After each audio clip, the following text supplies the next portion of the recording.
Chicken and chocolate.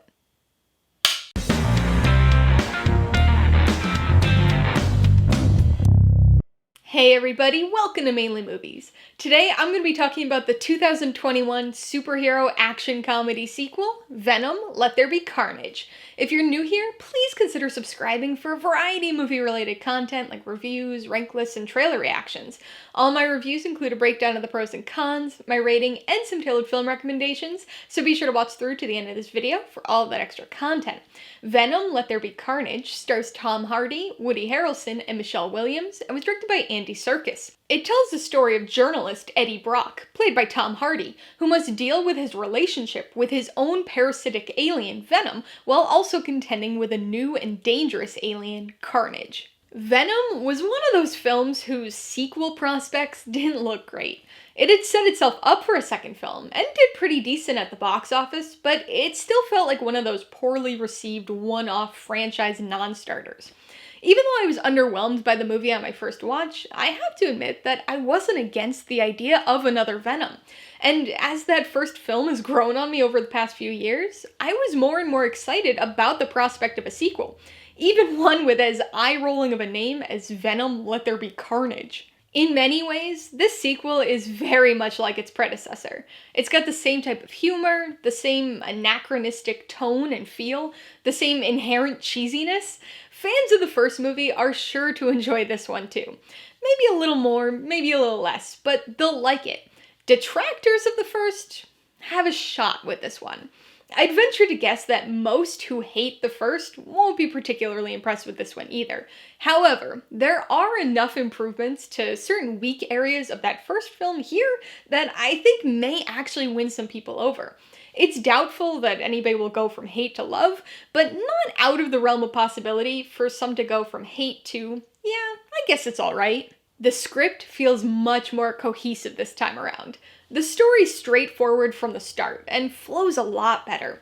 It does rely on our existing understanding of the Brock-Venom relationship, but as such, it cuts out a lot of expository filler, and gets right to the point of the story.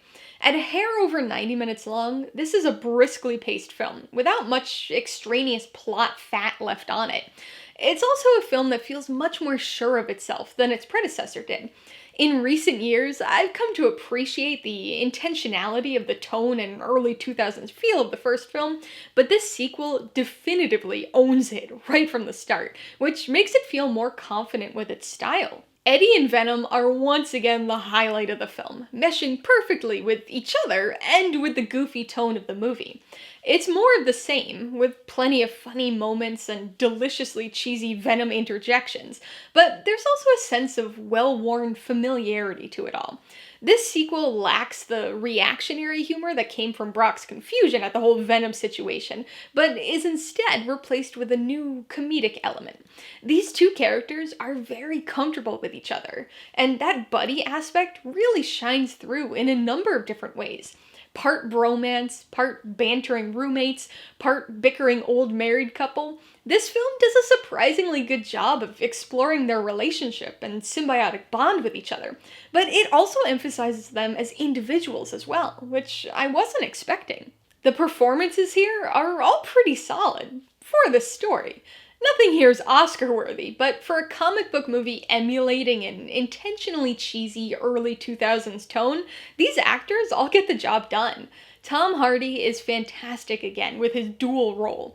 A little less action-intensive, and not as much Venom control this time, apart from a gloriously silly iRobot moment early on, but it's still a fun performance. Michelle Williams and Reid Scott have more limited roles in the story this time around, but both embrace the silliness a little better than before. However, the biggest performance improvement lies with our villain. As much as I love Riz Ahmed, his turn as Carlton Drake was dull, and one of the weakest parts of that first movie. Woody Harrelson, on the other hand, absolutely hams it up as Cletus Cassidy. It's goofy and over the top, but in the way that you'd expect from a Spider-Man villain. Circa 2004. So what about Carnage? I think he's much better than Riot, for sure. The CGI is a bit improved here, for Venom as well, though the editing during the obligatory goo fights still leaves much to be desired. Both Carnage and Cletus Cassidy are intense and unsettling, so they seem like they should be a great pair. As usual, my experience with these characters is zero, so I don't know how things compare to the comics, but something about Carnage just felt underdeveloped to me. The villain arc was supremely rushed, and the incorporation of Shriek felt kinda pointless. She seems like a potentially interesting character, and Harris's performance really reminded me of her Pirates of the Caribbean role at points, but the story wastes her. Honestly, it feels like it sort of wastes Cassidy and Carnage to a certain extent too. Like I said, the villain here is much better than in the previous film, but still felt kind of underwhelming. As somebody who enjoys the first Venom, I found the sequel to be pretty enjoyable as well. It's similar in a lot of aspects, but is definitely its own thing. Venom 2 is a better made film, with a better crafted story and script, but right now, I honestly don't know if I liked it better than the first movie. I certainly enjoyed this first watch more than I did that first watch, so I think I have to wait and see if this one grows on me in a similar way. As with the previous film, I can understand why some people would dislike this. It's not at the level of quality or modernity that we see in most superhero movies today, but I think that's part of the charm. I mean, what other comic book movie would have its main character accidentally wander into a rave, or talk about bowling a perfect 300 with a decapitated head? Exactly. Alright, let's talk about the pros and cons. The biggest pro is one that this film shares with its predecessor, Brock and Venom. The relationship between the two of them is once again the highlight of the film. It's funny, and certainly the source of much of the movie's humor, but it's also got more heart to it than you'd expect. Because these are two characters who are biologically meant for each other. They're symbiotic, and the movie is as much about them realizing the good that they bring out in each other as it is about carnage and goo fights. Pro number 2 is the mid-credit scene. Now don't worry, I'm not going to spoil anything, but holy crap.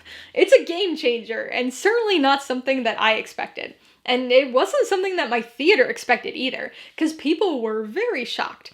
At least those that stayed to see it. Seriously, it's 2021 and you're not staying during the credits of a comic book movie? On the con side, the biggest issue was the villain. Now, Cassidy and Carnage are much, much better than Drake and Riot were from the first film, and I think Woody Harrelson's performance was good. I do think he was a little miscast. There was a certain amount of humor that came from the fact that he was supposed to be a teenager in 1996, but looking past that small point, the whole villain arc here just felt surprisingly underdeveloped. There was a lot to work with, and Cassidy, and to a lesser extent Shriek, seemed like an interesting character, so it's just a shame that the villain aspect of the story was so mediocre. Con number 2 is the editing. This was also a minor issue in the first movie, and mostly pops up here during the action sequences, especially the ones involving Carnage. The goo fights are definitely better this time around, but the editing is still very jumpy, and I have to imagine that it's largely a consequence of cutting this film for its PG-13 rating. Seems like something that should have been designed for, but maybe they thought they could get more past the MPA than they were actually able to.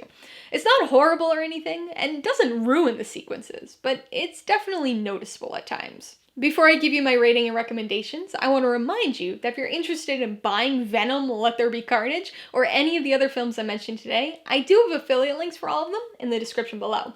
I get a small commission from anything you buy using one of my links, so I'd really appreciate it if you'd use them if you're in the market for any of these movies.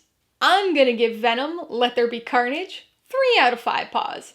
It's got a slightly better developed story than its predecessor, but is still an intentionally cheesy and goofy superhero film that would fit right in with other comic book movies of the early 2000s. As with the first movie, I have a feeling that this one is probably going to grow on me, and I wouldn't be surprised if I end up bumping it up another half paw. I would recommend Venom, Let There Be Carnage to fans of the first film. If you had a good time with Venom, then you're gonna have a good time with Venom too. It's largely more of the same, but there are some improvements to the core structure and foundation of the story that may win some people over. So there's a chance that if you really didn't like the first movie, you might be pleasantly surprised by this one. If you liked Venom, Let There Be Carnage, I've obviously gotta recommend the first Venom. Not only does it establish most of our main characters, as well as the relationship between Eddie and Venom, but it's another very cheesy and silly movie that leans into its 2000s vibe. If you still can't get enough of Venom, you might want to check out Spider-Man 3. Although it's the weakest of the Raimi trilogy, it was our cinematic introduction to Venom, and Venom 2 certainly draws upon a few nostalgic visual elements of that film, especially during the climax. And if you just want another comic book movie with that early 2000s feel, you might want to watch Spider-Man 2, which was from the early 2000s. Not only does it have that time period vibe, but it also has a very hammy villain performance and a few other connections. Alright, a couple questions for you guys. Number 1, have you seen Venom, Let There Be Carnage? If so, what'd you think of it? And number 2, what movie features your favorite mid or post-credit scene? Be sure to leave your answers in the comments below so we can get a discussion going. Alright, so if you got some enjoyment, insight, or information out of this review, I'd appreciate it if you'd hit that like button. And if you haven't done so already, please hit subscribe while you're at it to see more videos like this. Till next time, this has been Alyssa with Mainely Movies, the way life should be.